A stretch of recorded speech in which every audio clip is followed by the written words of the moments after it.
thank you for staying with us. Amid its fresh moves to stabilize the nation's volatile exchange rate, the Central Bank of Nigeria has introduced a set of guidelines which it hopes will safeguard the financial system and promote economic stability, as well as trigger currency appreciation.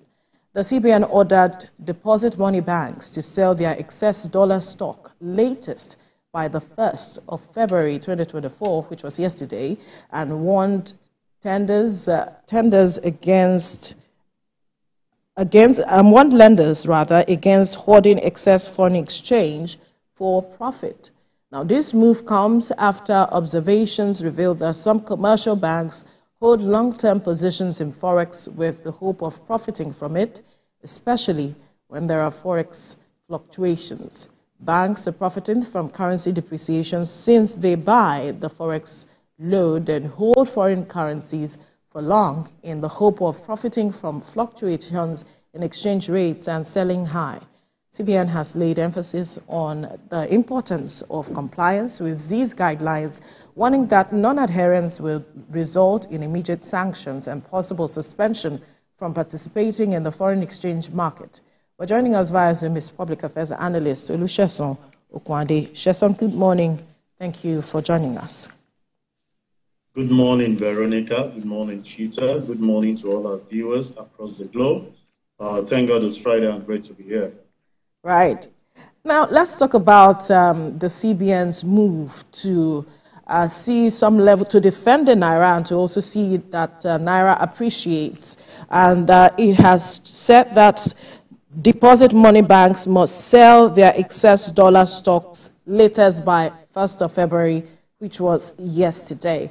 I wonder how you interpret this move by the CBN, knowing that it has taken several steps at trying to defend the Naira from depreciating, but so much has not been seen. How far do you think this move by the CBN would go? Thank you very much, Veronica. Well, the pillars of our macro policies, which is CBN, truth need to be told that we've not been finding interesting since they assumed office, going by the way our foreign exchange, we plays a major role in every of our activities that we do as a country.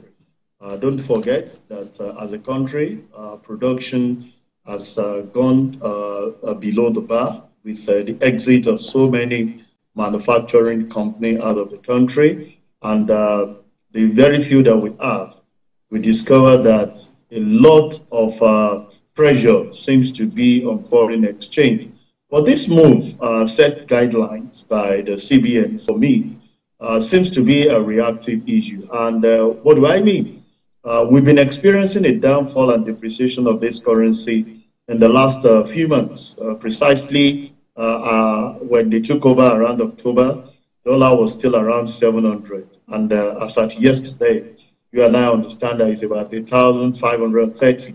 That's more 100% increase since they come in. And we are coming in this yesterday to say these are the activities we observed the commercial banks doing. And if you remember, people like us has accused the commercial banks that the failure of the monitoring of the CBN, who is the regulator on the commercial banks, has actually given the room for them to capitalize on the free fall of our currency. You know, having personal gains that is not supposed to be. And I consider that as a weak monetary policy from CBN. If you are given an instruction to say you discover that some of them are withholding back some of this foreign exchange to actually make some gains, is the gain really for the bank? Most of the time we have actually faulted the books of the banks. You see a lot of profit being actually shared or being actually declared at the end of the financial year, and you ask yourself how much of it is contributing to the bottom line of the average customers who happens to be industries, companies that they are actually working for, because everyone requires a service of the bank. The people they are working for manufacturing companies, service company, the professional consultants that it seems to be working for providing some of these things are exiting while their own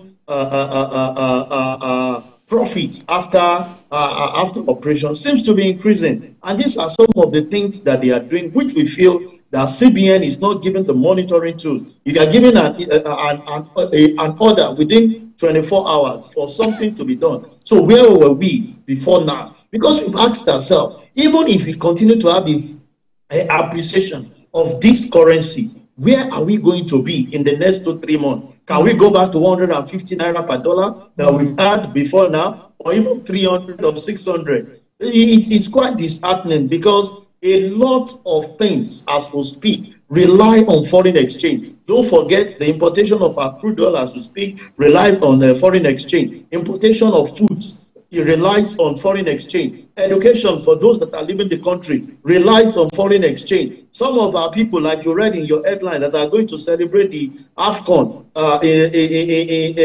the politicians going to encourage the AFCON, the Super Eagles at Cote d'Ivoire, are going to spend dollar. Health, we are going to spend dollar. What exactly are we doing locally to enhance the production of goods and services, at least to make sure that we domesticate it? These are very interesting things I consider CBN to look into, not the way that we see the operation being carried out now. Well, looking at what you just said, and I would like you to expatiate on why you said it's reactionary, what the CBN have done. Is it that you're not optimistic of these latest CBN policies? Straight to the answer, yes, because most of our policies are always just on paper, and there is failure of monitoring to make sure that the people that are given the response or the action to carry that are done appropriately. Let me share this to you. I don't know, as we speak, I'm sure you know that even our own currency is difficult to get around. You go to several ATM. Ask yourself, what exactly is happening today? I'm sure people see how some of these funds go. CBN has a platform to monitor the activities of people that are withdrawing even our naira, people that are withdrawing even the foreign exchange, how they are utilizing it, how much of it have they flagged, and how many people have they actually punished, how many heads of the commercial bank that they consider doing some of these illicit way of capitalizing on the free fall of dollar has actually been sanctioned. We keep hearing they will be sanctioned, but we are not seeing improvement. And on that basis, without speaking any technical language, because the layman on the road does not need any technicality. All he wants is that cost of things are reduced barely to minimum, that he can really afford those things there. Are you aware that the purchasing power of an average citizen is even in negative as we speak? So for me, I am not optimistic, because if these are the measures that are supposed to have been taken before now, why do we wait this long before we take the action? So that's just the basic thing to say. I'm not optimistic, because the average citizen are not feeling the impact of some of the so-called policy or instruction given to this bank, because there is no effective monitoring of some of the things that are actually being given to the commercial and the money deposit that's banks. where my next question would come from, talking about effective monitoring.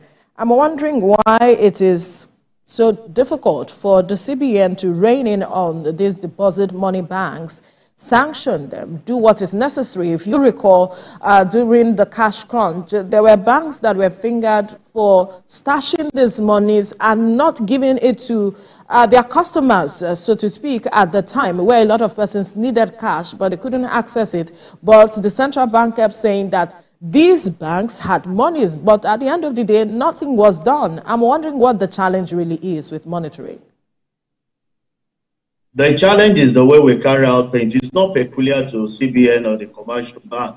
We seem to encourage a bad way of doing things, and that's where we found ourselves today. If you are talking about CBN on their own, Vero, do you remember that corruption that we are crying on today started in a very small way? And do you know the language that my learned friend we always accuse me of when I say capital punishment should go there. They say it's still an allegation. Alleged has increased other people to venture into corruption. And today, where are we? Look at the kidnapping and the terrorism we are seeing everywhere. We keep hearing suspects are being picked, suspect. How many people are actually being punished? So same thing, we don't expect something different from CBN. They will only come to tell you that we have actually fingered out few people that are perpetrating this, but to deal with them is difficult. Are you not? Do you forget the response from the Minister of Solid Mineral, telling us that there are serious high network people carry out illegal mining, but we could not mention them. In the last administration, we heard about people sponsoring Boko Haram. Have we punished any one of them today? This is the major problem that I feel we are faced with in the country. We only chase the very low-level people. If you hear about an individual that picked up phone out there, we pick them and jail them.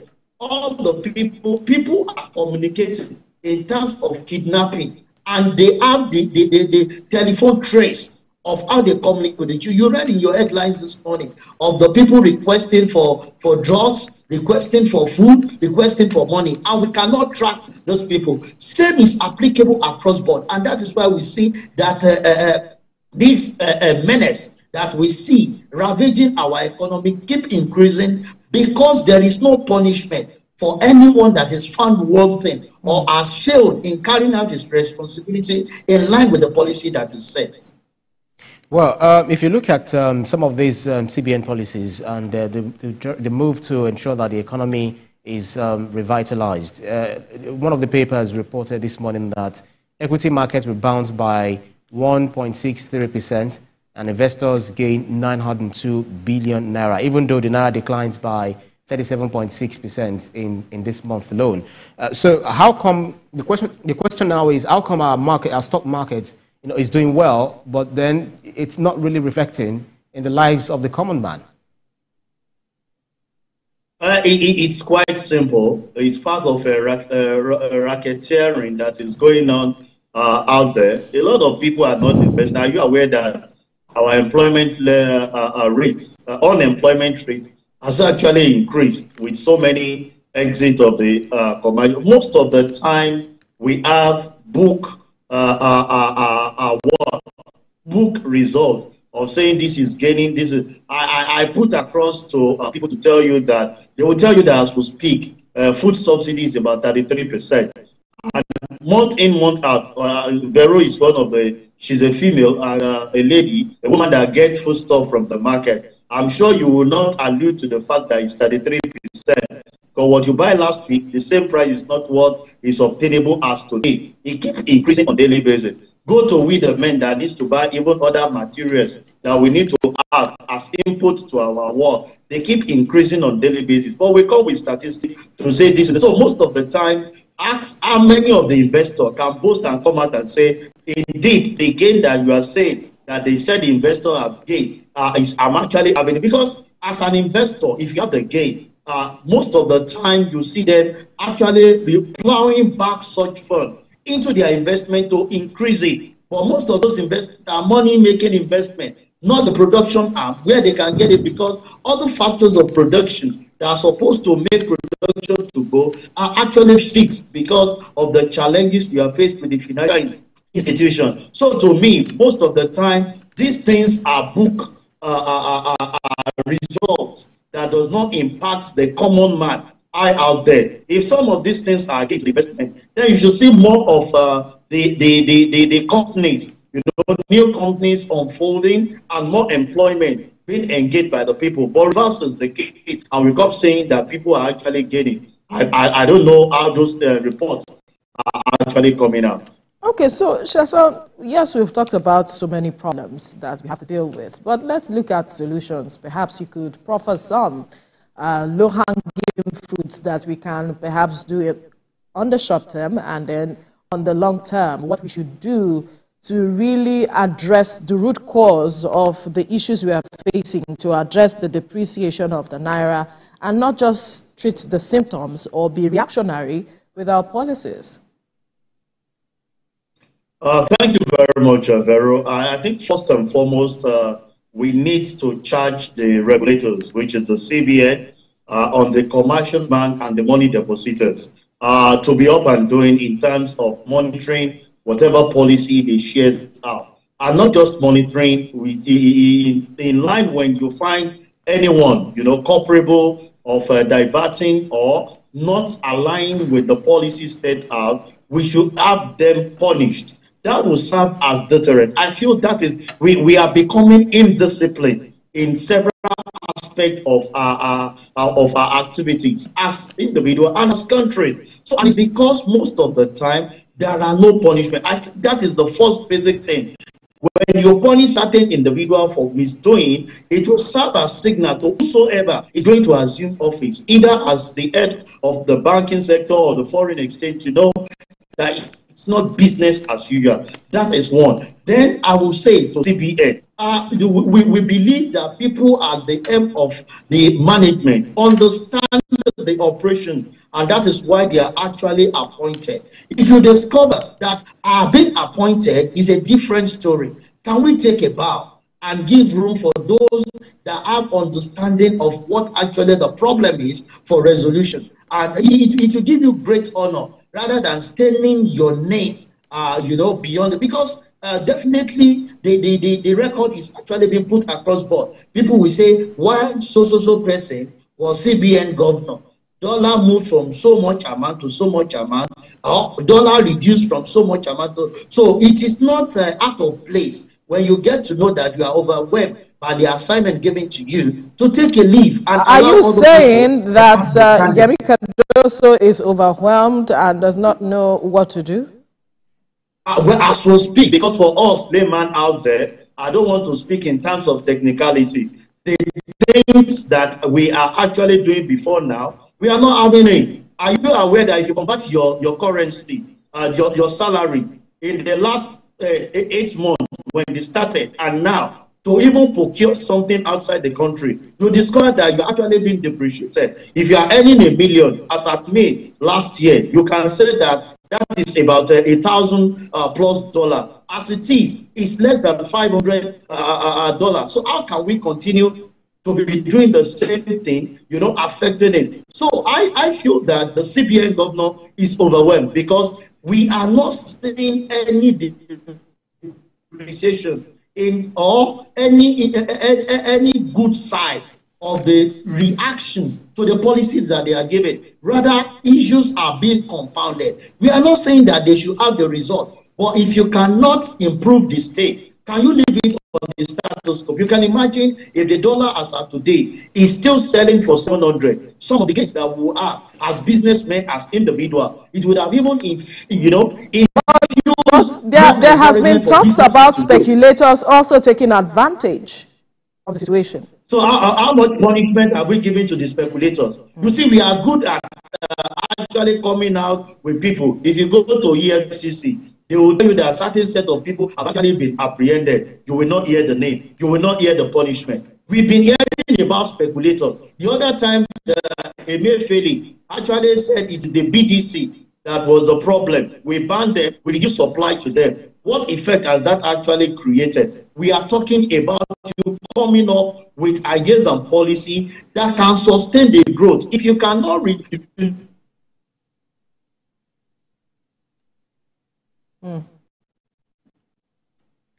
Chasson Okwande there speaking. Right. Chasson Okwande there speaking to the issues about the Naira and the efforts of the CBN to addressing it, which he has said that he is not confident, even whatever directive, as long as monitoring to ensure that these deposit money banks adhere to the policies, the rules, regulations, and all put in place by the CBN, nothing, we may not get anything out of it. Well, that's his own opinion. Others will say that is the way to go because whatever it is that will jolt the commercial banks into line and getting them to do the right thing, because you can't be holding you can't be having excess dollar in your being kept somewhere now just to keep speculating as to see how you can profit from it. Well, they're telling you that business to make profit. Well, but then just like I've always maintained, banks around the world are designed to steal our money. That's my own, honest opinion. So if they want to continue doing that in the ways that jeopardizes the strive for gentlemen, economy. For us to even make ends meet and all of that, and then the next thing is, you're taking this, taking that, piffering from there and there, turning things around the other way around. That doesn't help. Yeah, that doesn't help the common man. I do not feel that's a good one. So I feel that's what the CBN governor is really, driving at, to ensure that everything is well regulated and they do it the right. But he mentioned something that I wonder if there will be divergent opinion still with regards to what he said, talking about the CBN governor being overwhelmed, and that if he is not able to resolve these issues, because in the past 8 months since he came into office, the Naira had known a downward trend. But like the president had said at some point, these are the issues they inherited before they came into office. So they didn't necessarily put it in motion, they met it, and addressing it is seemingly being a Herculean task for them as it is. So a lot is at stake for the CBN governor as we speak. Because he is believed to have done a lot. That is why he was given that portfolio to handle. And Sheson is saying that if he cannot continue because of the name he has made in the past, perhaps he should just say, you know what, I can deal with this and just take a walk. Yeah, well, somebody has to deal with it. And you just have to also rally around the person and, give the support. Give the person our support. Because at the end of the day, it's our country and there is nowhere we can go. Those who are out of the country will still one way or the other want to come back home and, make this, their own contributions. And I feel that's what we should always aim at, in anything we do. Okay. Let's quickly go on a break. When we return,